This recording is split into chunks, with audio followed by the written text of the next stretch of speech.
यह दोस्तों एक सच्ची कहानी है बिहार गाड़ी की, जो कि इस कहानी में आपको तलाक के 11 साल बाद भी पतिव्रता का पालन करती रहती है एक लड़की बिहार की है। ये एक सच्ची कहानी है। चलिए हम आपको बताते हैं वह इस तरह इस पालन करती है। दोस्तों इस कहानी अपनी दुनिया में व्यस्त थी, मस्त थी। तभी एक दिन अचानक से उसे अपनी 11 साल पुरानी पत्नी की याद सताने लगती है। दोस्तों उस गांव की याद सताने लगती है। वह कच्चे रास्ते और बगीचे, वह जगह जहां पर वह अपनी पत्नी के साथ अपनी ज़िंदगी के कुछ बेहतरीन लम्हे गुजार रहे थे, उन सब चीज़ों की उसको याद आने लगती है। वह इतना बेचैन हो जाता है कि अगले दिन सुबह उठकर वह उस जगह से 70 किलोमीटर दूर अपने पुराने ससुराल पहुंच जाता है। दोस्तों जब वहां पर जाता है तो उन जगह को देखकर वह खुश हो जाता है और साथ में वह उदास भी हो जाता है। जब अपनी पत्नी के बारे में पता करने की कोशिश करता है तो जो सच्चाई पता लगती है उसे जानकर वह रोने लगता है।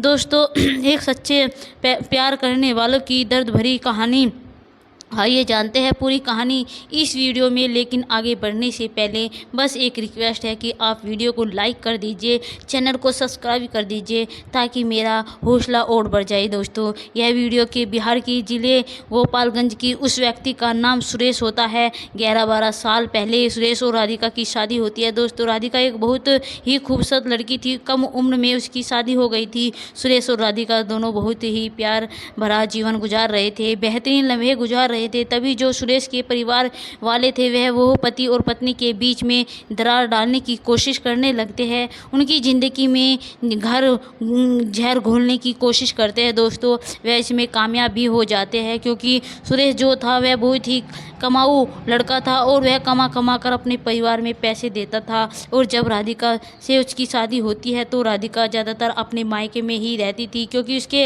अलावा उसके माँ बाप का कोई नहीं होता है। वे 2 बहनें थी, बड़ी बहन की शादी हो चुकी थी और वो अपने पति के साथ में गुजरात में रहती थी, तो इसलिए माँ बाप की जिम्मेदारी उसी के ऊपर थी और उन्हीं के से वह ज़्यादातर टाइम मायके में ही बिताती थी। दोस्तों वे मायके में रहती थी तो सुरेश भी जब भी बम्बई से आता था तो उसे ज़्यादातर अपने ससुराल में ही अपनी पत्नी के साथ के पास रहता था और कुछ ही पैसे उसको देता रहता था। तो उसके घर वालों ने, जो उसके भाई थे, वह 4 भाई होते हैं, उनकी जो पत्नी थी, उन लोगों ने सोचा कि कहीं ऐसा न हो कि एक दिन वो सारा पैसा अपनी पत्नी के नाम उसको ही देने लगे और हमारे हाथ में कुछ भी ना आए। इसलिए दोस्तों वो सारे के सारे उनके पीछे लग गए। वे मुंबई कमाता था तो उनका कान भरते थे कि तुम्हारी पत्नी बदल चलन है, मायके में रहती है, उसका चाल चलन कुछ ठीक नहीं है, तुम पैसे कैसे देते हो, इधर उधर उड़ाती है। इनसे बात करती थी और बात करती है, हमको यहाँ पकड़ा वहाँ पकड़ा, तमाम तरह की बातें। दोस्तों इस कदर उनकी ज़िंदगी में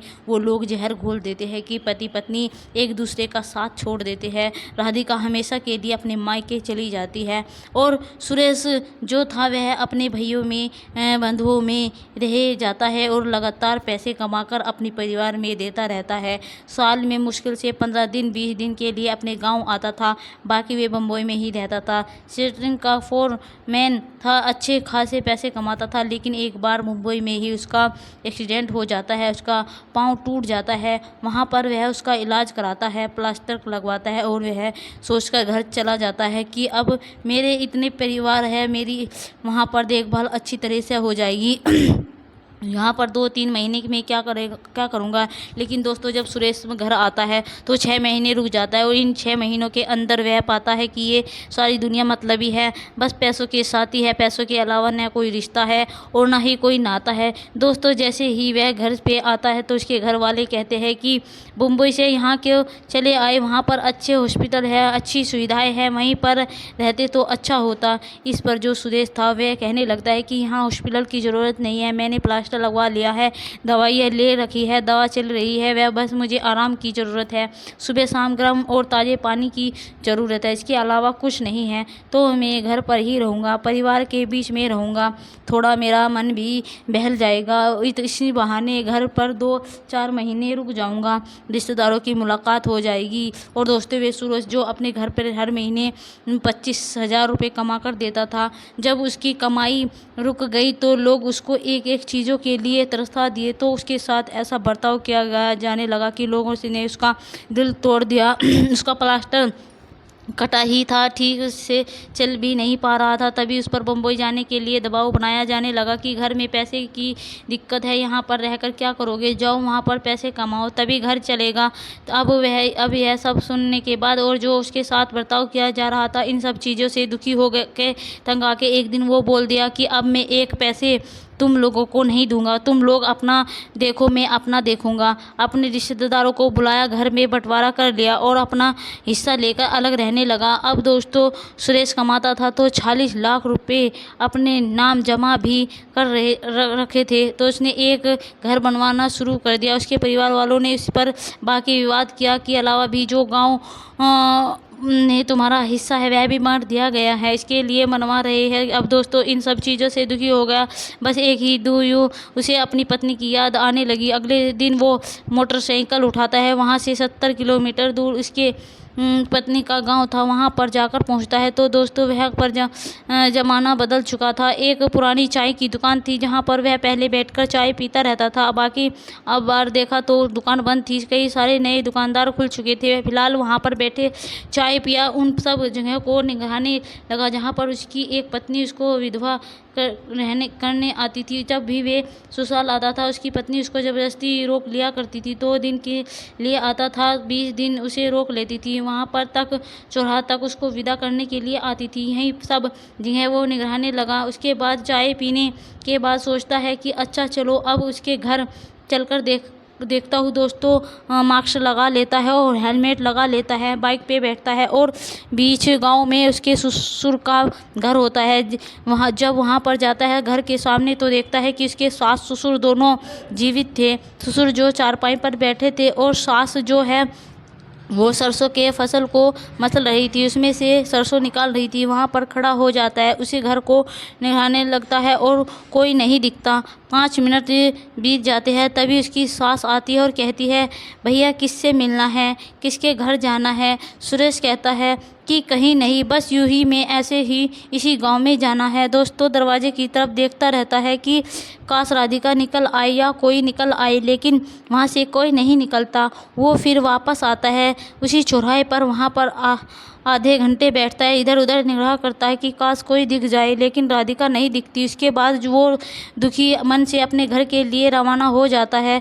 2-3 किलोमीटर जाने के बाद ऐसे लगता है कि जैसे कोई उसे आवाज़ दे रहा है कि कहाँ जा रहे हो, मुझे छोड़कर लौट आओ, मैं तुम्हें देखना चाहती हूँ, तुमसे मिलना चाहती हूँ।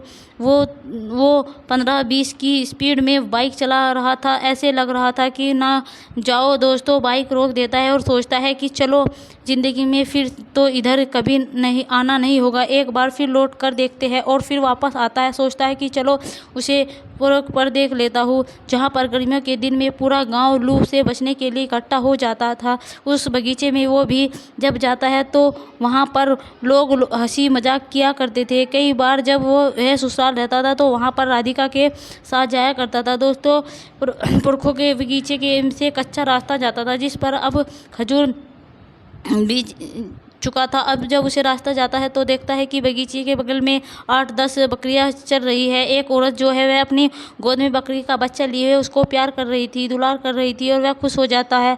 सोचता है कि चलो इनमें से देखता हूँ, क्या पता इनमें मेरी दादी का हो। दोस्तों उधर बाइक मोड़ देता है और जब जाकर उस महिला के पास पहुँचता है तो बकरी के बच्चे को अपनी गोद में ले रखी थी। तो उसे देखता है, हैरान रह जाता है, वह वहीं राधिका होती है। और जब उसके पास बाइक रोकता है, राधिका उसको देखती है तो देखती है उसके मांग में सिंदूर है, लेकिन ना कोई गहना है ना तो कोई श्रृंगार है। फिर भी वही खूबसूरती, वही मासूमियत, वही सादगी सब कुछ झलक रही थी। दोस्तों उसकी आंखों में आंसू आ जाते हैं। राधिका उसको निहारने लग जाती है, लेकिन जब कोई नहीं देता तो सोचती है कोई होगा, आया होगा, तो वह अपना फिर से बकरी के बच्चे को प्यार करने लगती है। दोस्तों उसकी खुशी का कोई ठिकाना नहीं था। तो उससे पूछता है कि वो बकरियां किसकी है। वो कहती है मेरी है। तो कहता है मुझे एक चाहिए। राधिका कहती है कि नहीं, अभी बिकने लायक नहीं है, अभी ये छोटी छोटी है, अभी तैयार नहीं है। तो कहता है मुझे पालने के लिए ही चाहिए। मुझे छोटी ही बकरी चाहिए। अब सुरेश जब राधिका को बात करता है तो दोस्तों राधिका सुरेश की आवाज़ पहचान जाती है। जब उसकी आवाज़ को पहचान जाती है तो उसका सीना और ज़ोर ज़ोर से धड़कने लगता है। वो ज़ोर ज़ोर से सांसें लेने लगती है, उठ के खड़ी हो जाती है और कहती है कि अपना हेलमेट उतारो। तो सुरेश कहता है कि मैं कोई चोर चक्का नहीं हूँ, मैं ऐसे ही बकरी के बारे में पूछ रहा हूँ। लेकिन राधिका कहती है कि नहीं, प्लीज़ आप अपना हेलमेट उतारो। एक बार दोस्त बाइक को खड़ी कर देता है, बाइक से उतर जाता है और अपना हेलमेट उतार देता है।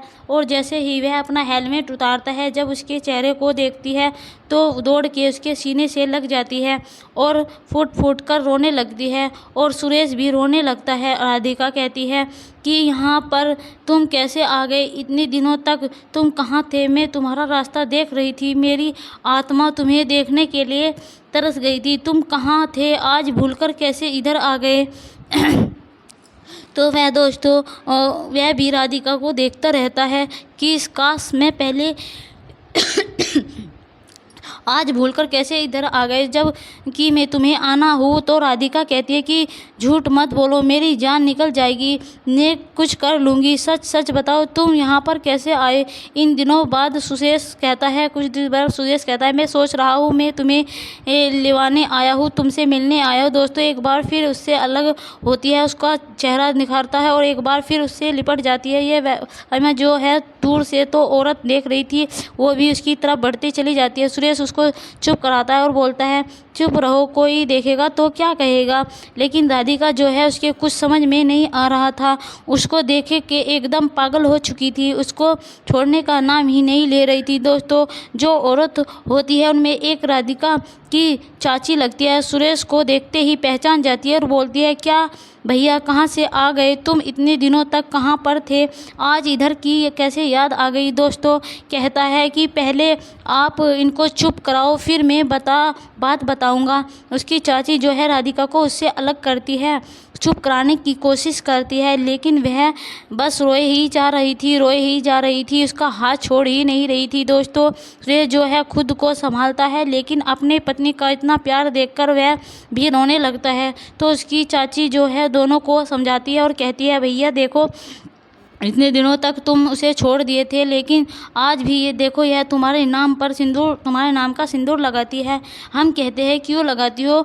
जब पति साथ नहीं रहता तो कहती है कि साथ में नहीं रहता तो क्या हुआ, मरा तो नहीं गया, जिंदा है, कहीं ना कहीं तो है, इसलिए लगाती हूँ और इसी बहाने उसको याद करती रहती हूँ। तो देखो भैया, ये अभी भी तुम्हारे नाम पर अपनी ज़िंदगी काट रही है। स्कूल में आया का काम करती है, वहाँ से 10,000 रुपये मिलते हैं और इन बकरियों के 1,000 रुपये साल में इसको मिल जाते हैं। बूढ़े माँ बाप है, उनकी दवाइयाँ का खर्चा है, किसी तरीके से मेहनत मजदूरी करने पर अपनी ज़िंदगी गुजर बसर करती है। भैया तुम तो छोड़ के चले गए, बाल बच्चे वाले हो गए, तुम्हारा क्या पूछना, लेकिन आज देखो कैसे फिर पागल की तरह तुमसे निपट के रोई जा रही। तो सुरेश कहता है कि नहीं चाची, मेरी भी इस दुनिया में कोई नहीं है, मैंने भी शादी नहीं करी, मैं अकेला हूँ। चाची भी तो राधिका से मिलने आया हूँ, इसको लेने आया हूँ। दोस्तों जब उसकी चाची यह बात सुनती है तो वह बहुत खुश होती है और रोने लगती है। चाची कहती है, क्यों नहीं जाएगी? ज़रूर जाएगी। दोस्तों फिर सारे लोग बैठते हैं, राधिका को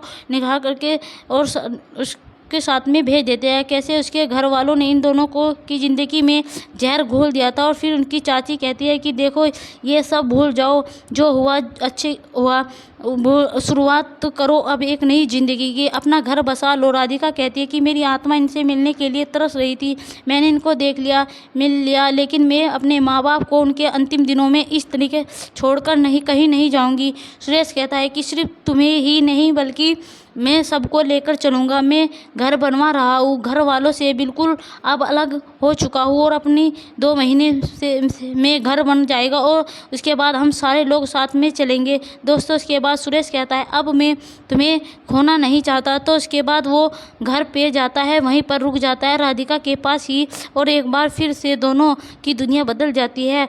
5-6 महीने वहीं पर रुक जाता है, उसके बाद अपने घर चला जाता है, अपने घर बनवाया है, और फिर आकर राधिका को उसके माता पिता को बहुत ही इज्जत से, बहुत शान से अपने घर लेकर आता है। दोस्तों जब यह गांव वाले देखते हैं तो उसके घर वाले देखते हैं, तंग रह जाते हैं, हैरान रह जाते हैं एक बार फिर उसके घर वालों उसकी ज़िंदगी में जहर घोलने के लिए पहुंचते हैं और कहते हैं इसको लाने की क्या ज़रूरत है। 10-12 साल पता नहीं क्या कर रही थी, कितने कर्म किए हों, कहाँ कहाँ घूमती होगी, इसको लाने की क्या ज़रूरत थी। तो तुम कहते हो तुम्हारी नई शादी कर रही है। दोस्तों यह भी सच था कि जब भी सुरेश की दूसरी शादी के लिए कोई आता था तो वही लोग उसका भड़का देते थे कि लड़का जुआरी है, पीता है, एक छोड़ के भाग गई, तुम अपनी बेटी की ज़िंदगी क्यों बर्बाद कर रहे हो। यही लोग उसकी शादी नहीं करने देते थे और जब ये आया तो उससे इस तरीके से बात कर रहे थे कि पता नहीं कौन से कर्म कर रही थी, तुम इसको लेकर चले जाओ। दोस्तों सुरेश उठता है और कहता है तुम लोग यहाँ से चले जाओ, आइयो मेरे दरवाजे पर दिखाई मत देना। दोस्तों वो लोग समझ चुके थे कि अब हमारी दाल गलने वाली नहीं है। दोस्तों 2022 की बात है, तब से राधिका और सुरेश बेहतरीन ज़िंदगी गुजार रहे। दोस्तों यह रही हमारी कहानी। आपको कैसी लगी है कमेंट में ज़रूर बताइएगा और चैनल को लाइक और सब्सक्राइब ज़रूर कर दीजिएगा। जय हिंद जय भारत। आपको हमारी यह कहानी कैसी लगी है दोस्तों। यह बिहारगढ़ की एक सच्ची घटना है। थैंक यू दोस्तों।